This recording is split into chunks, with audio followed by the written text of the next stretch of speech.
E aí, pessoal, vamos mergulhar de cabeça e dominar uma das leis mais importantes para o seu concurso, o Estatuto Geral das Guardas Municipais. Bora garantir aqueles pontos que fazem toda a diferença na prova? E olha, isso não é exagero nenhum.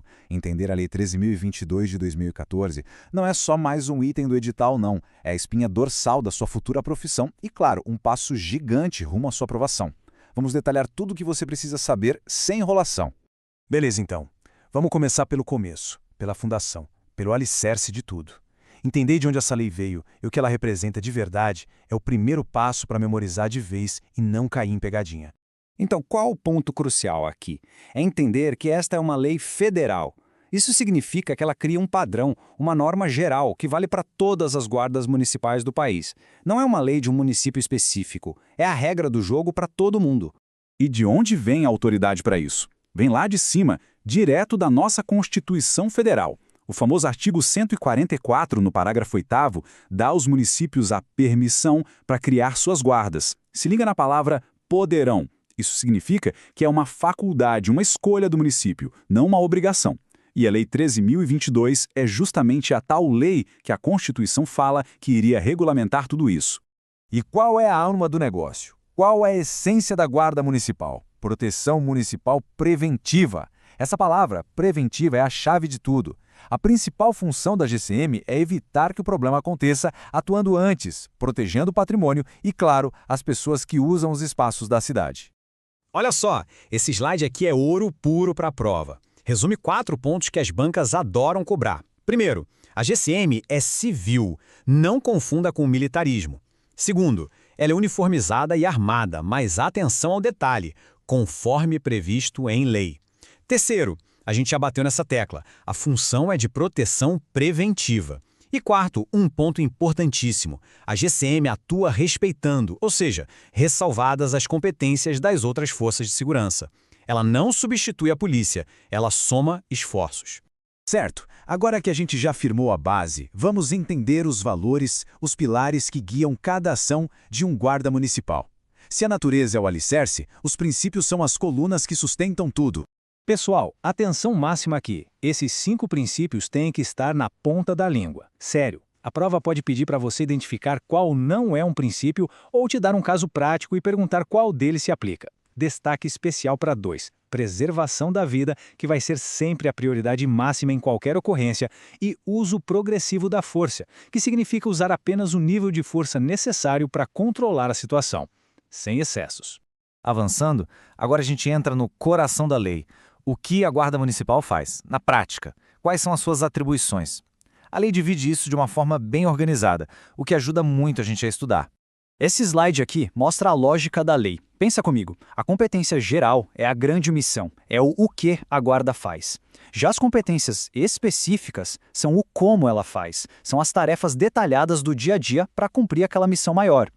Entender essa divisão já te coloca muito na frente da concorrência. E a tal competência geral é essa aí, direta e clara. Proteger tudo o que é do município. Os bens, os serviços que a prefeitura oferece, os locais públicos e as instalações. É um conceito amplo, é o grande guarda-chuva da atuação da GCM. E quando a lei fala em bens, o que são eles exatamente? A gente divide em 3 tipos para não ter erro. Bens de uso comum, que são aqueles que todo mundo usa, como as praças, as ruas. Bens de uso especial, que são os prédios onde o município presta algum serviço, tipo escolas e hospitais. E os bens dominiais, que são patrimônio da cidade, mas que estão sem um uso definido no momento, como um terreno vago ou um prédio desativado. A GCM protege todos eles. Ok, agora respira fundo que a gente vai para a parte mais densa. E sendo bem honesto, a que mais despenca em prova. As competências específicas do artigo 5º. Foco total aqui, hein? Para facilitar a memorização, vamos organizar em grupos. O primeiro grupo é sobre proteção e prevenção direta. Olha os verbos: zelar, prevenir, inibir. O foco é o patrimônio da cidade de todas as formas, incluindo o ecológico e o histórico. E presta atenção nesse termo, proteção sistêmica da população, que quer dizer basicamente proteger as pessoas que estão usando esses espaços e serviços.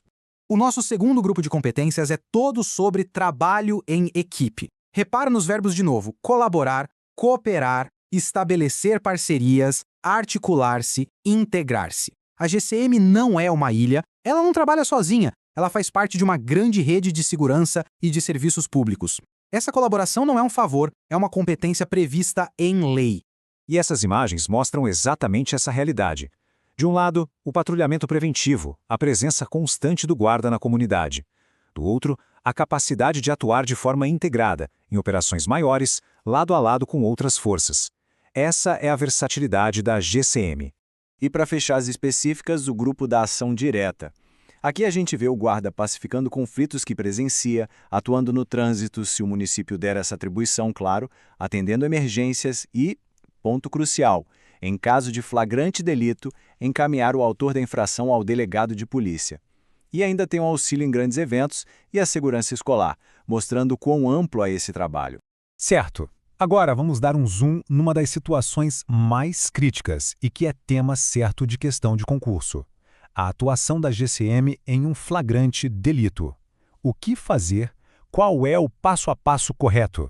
Esse protocolo tem que estar tatuado na mente. Passo 1, e o mais importante de todos, a prioridade absoluta é a vida. Se tem vítima, o socorro vem antes de qualquer outra coisa. Passo 2, levar o autor do crime à autoridade policial, que é o delegado. Passo 3, preservar a cena do crime, se for possível e necessário. E o passo 4, que reforça aquele dever de colaboração, É prestar todo o apoio. Isso quer dizer que se a polícia militar ou a civil chega na ocorrência, a GCM não simplesmente vai embora. Ela se integra, passa as informações, auxilia no que for preciso para que o atendimento continue da melhor forma. A palavra-chave, mais uma vez, é cooperação. E aí, pessoal, vamos mergulhar num assunto que é ouro para quem está focado nos concursos de guarda municipal, beleza? Hoje a gente vai esmiuçar o Decreto Presidencial 11.841 de 2023. É matéria nova, quentinha e pode ter certeza, as bancas vão cobrar e muito. Olha só o nosso roteiro de hoje. Primeiro, a gente entende o porquê desse decreto existir. Depois, vemos onde a GCM se encaixa no sistema de segurança, quais são os princípios que guiam a ação, como é que se oficializa a parceria com outras forças e, claro, como agir em caso de crime. E para fechar, aquele resumão para fixar tudo na mente. Um caminho lógico para não esquecer mais. Então vamos começar pelo começo, pela base de tudo. Afinal, para que serve esse novo decreto? Por que ele é tão importante para quem vai fazer a prova? Anota aí, marca com caneta fluorescente, Decreto 11.841, de 21 de dezembro de 2023. É super recente e a gente sabe que banca, principalmente Sebrasp, adora uma novidade legislativa. Então esse é um tópico quente, com certeza. Certo, então qual é o ponto central aqui? O decreto não está criando a Guarda Municipal do zero, não é isso. Pensa assim, ele veio para organizar a casa, para botar no papel as regras do jogo de como as guardas vão trabalhar em conjunto com as outras polícias. A palavra-chave é essa, cooperação. E essa autoridade toda vem de onde? Vem lá da Lei 13.020 de 2014, que é o Estatuto Geral das Guardas Municipais. O decreto, na verdade, só está detalhando, regulamentando competências que já estavam na lei. Coisas como colaborar para a paz social, atender emergências e, claro, atuar no flagrante delito. Beleza. Agora vamos entender o novo status da GCM. Com esse decreto, onde é que ela se encaixa nesse grande quebra-cabeça da segurança pública do Brasil? Muita atenção agora, porque este artigo é um dos que tem mais chance de cair na sua prova. O artigo 2º traz um reconhecimento formal que, sinceramente, muda o jogo para a instituição. E aqui está a grande virada de chave, a oficialização. A GCM agora é, por decreto, um órgão operacional do SUS. Isso é um marco, gente. Integra as guardas de vez no Sistema Nacional, o que fortalece o papel, aumenta a responsabilidade e abre caminho para mais treinamento e recursos integrados. Tá. E na prática, o que isso quer dizer? Primeiro, Guarda Municipal pode sim fazer patrulhamento preventivo. Fim de papo. Segundo, essa atuação não pode atropelar o trabalho da Polícia Militar ou da Civil, por exemplo. A palavra mágica, de novo, é cooperação. A ação é sempre para complementar, para somar. Mas essa atuação não é de qualquer jeito, não é terra de ninguém. Ela tem que seguir princípios bem claros. São as regras do jogo que não podem ser quebradas. Vamos dar uma olhada? Pensa no artigo 3º como a bússola da GCM. Toda e qualquer ação tem que se basear em 3 pilares. Primeiro, respeito total aos direitos fundamentais. Segundo, o foco é sempre na paz social e na prevenção. E terceiro, ter a capacidade de dar uma resposta rápida e eficaz em emergências. Mas o que a lei chama de ocorrência emergencial? O parágrafo 1º explica direitinho. É qualquer parada que precisa de uma ação imediata porque existe um risco grave, seja para a vida de alguém, para a segurança ou para o patrimônio. Isso dá um critério bem objetivo para a atuação da guarda. E quando o guarda se depara com uma emergência dessas? Qual é o protocolo? O fluxo é bem claro. Primeiro a GCM faz aquele atendimento inicial, os primeiros socorros da situação. Logo em seguida, aciona o órgão que for o principal responsável, tipo a PM, os bombeiros, o SAMU. E por fim, continua ali prestando apoio, garantindo que o atendimento continue. É como uma passagem de bastão, bem coordenada.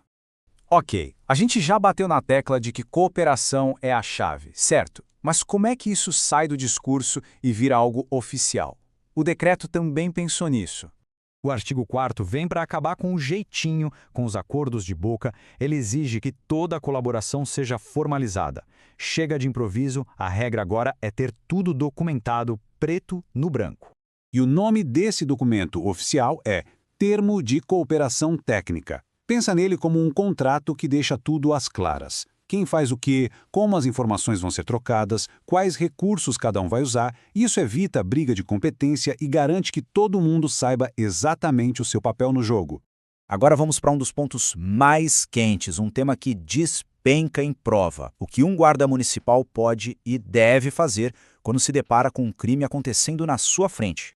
O artigo 5º não faz rodeios. Ele autoriza a GCM a tomar 3 ações bem claras. Primeiro, realizar a prisão em flagrante delito. Segundo, levar o detido e um relatório da ocorrência para a autoridade policial, ou seja, o delegado. E terceiro, ajudar a isolar e preservar a cena do crime. É um procedimento claro, com total respaldo legal.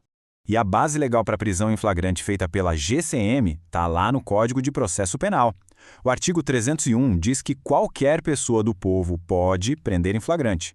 Só que para as autoridades e seus agentes isso vira um dever, e a GCM, como agente público de segurança, se encaixa perfeitamente nessa obrigação.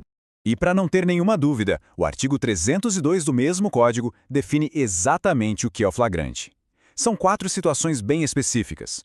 Quando a pessoa está cometendo o crime, quando acabou de cometer, quando é perseguida logo depois, numa situação que indica que ela é autora, ou quando é encontrada pouco tempo depois com as ferramentas ou os objetos do crime. Dominar essas 4 hipóteses é fundamental.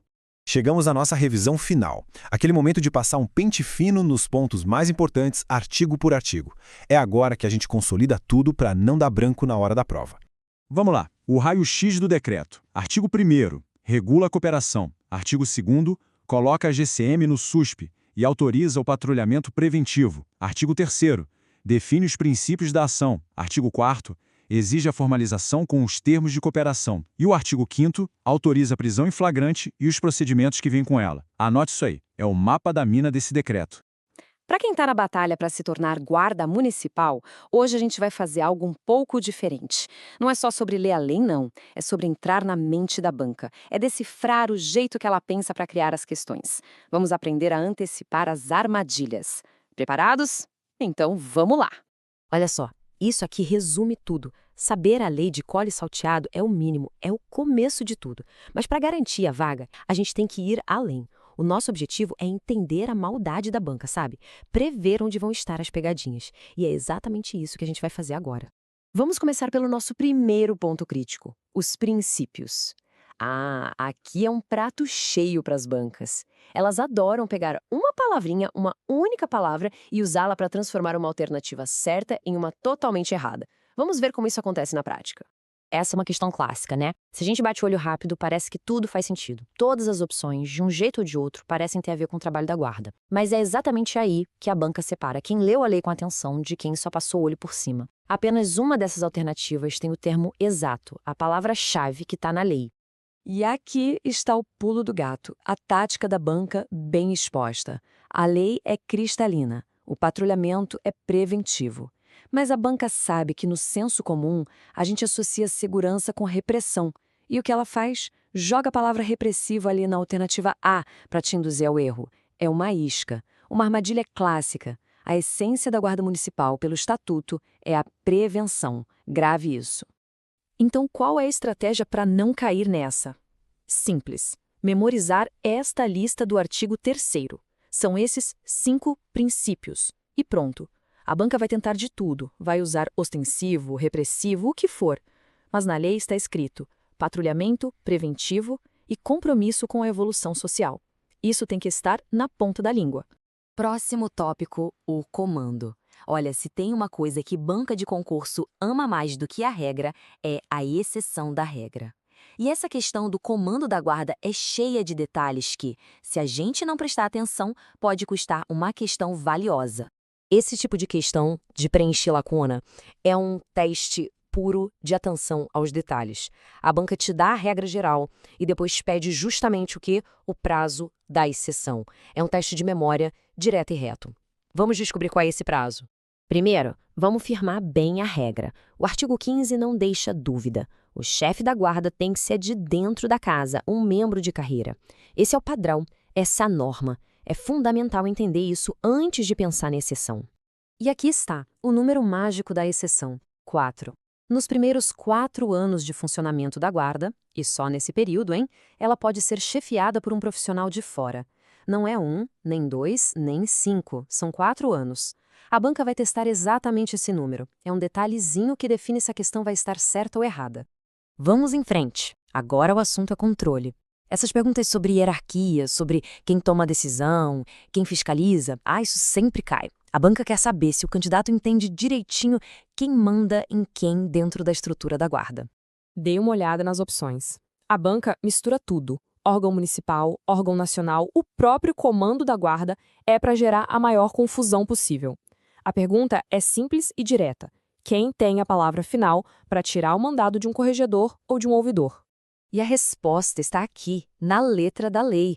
O poder não é do comando, não é de um conselho lá em Brasília. O poder é da Câmara Municipal, o poder legislativo da cidade. E não é qualquer votação, não. Precisa de maioria absoluta. A resposta está cravada na lei. E a banca só está testando se a pessoa sabe onde procurar essa informação. Agora, muita atenção, chegamos naquilo que é talvez a armadilha mais clássica de todas, a que mais derruba a gente desatenta, o regime disciplinar da guarda. Esse aqui é um ponto que a banca explora com gosto. Atenção máxima pessoal, olha o comando da questão. Ela pede a incorreta. A primeira pegadinha é a própria pergunta. Muita gente lê correndo, encontra a primeira alternativa que parece certa e já marca. Mas o jogo aqui é outro, é achar o erro. Vamos focar na alternativa D, que é onde mora o perigo. Tá aqui o veneno. A alternativa diz que a guarda poderá ficar sujeita a regulamento militar. Sabe por que isso é uma armadilha tão boa? Porque se baseia numa confusão muito comum sobre a natureza da instituição que é civil. A frase soa até plausível para quem não conhece a proibição que está na lei. E aqui vem o golpe final. A lei, nesse ponto, não deixa nenhuma margem para dúvida.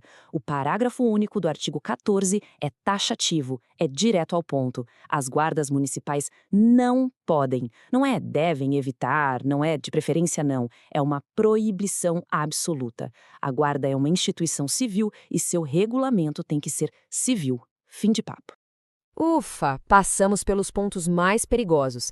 Agora, para fechar com chave de ouro, vamos juntar tudo num mapa mental bem rápido, um verdadeiro mapa das armadilhas para levar no bolso no dia da prova. Vamos gravar isso de uma vez por todas, combinado? Patrulhamento é preventivo. Chefia de fora só nos primeiros 4 anos. Quem decide a perda de mandato do corregedor? A Câmara Municipal. E o regime disciplinar? Nunca, jamais militar. Esses são os pontos onde a banca vai tentar pegar todo mundo, mas agora a gente já sabe.